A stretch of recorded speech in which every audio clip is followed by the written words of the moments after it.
പോയി വന്നപ്പോഴേക്കും ഗേറ്റ് ആ വാതിലിൻ്റെ നേരെ പിന്നാലെ ഇരിക്കുന്നുണ്ട് കേട്ടോ. ഇനിയിപ്പം മെല്ലെ തുറക്കുക. അപ്പം നോക്കാം അതിൻ്റെ പിന്നാലെ തന്നെ ഉണ്ടാവും. എൻ്റെ അന്നെ അച്ചടെ കുറ്റിയുടെ വാതിലിൻ്റെ അവിടെ കാത്തിരിക്കുമായിരുന്നു അവള് അല്ലേ? അച്ചടെ കുട്ടി വാതിലിൻ്റെ അവിടെ കാത്തിരിക്കുമായിരുന്നോ? കയറി ആ കയറി വിളിക്കുക.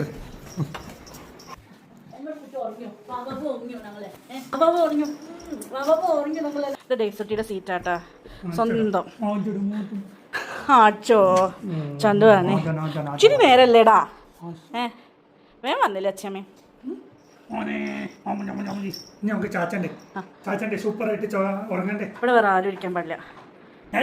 ഇല്ല ഞാനിരുന്ന അവൾ അതേപോലെ കയറി എൻ്റെ ഇടയിൽ കൂടെ കയറിയിരിക്കും. അതെ ഇത് തള്ളിയിടുന്നിട്ട് നമുക്ക് വാവാ വെക്കാം. ബാ നമ്മൾ കുഞ്ഞാളേടാ ഞങ്ങൾ വാവാ ഉറങ്ങാൻ പോവാട്ടോ. ആ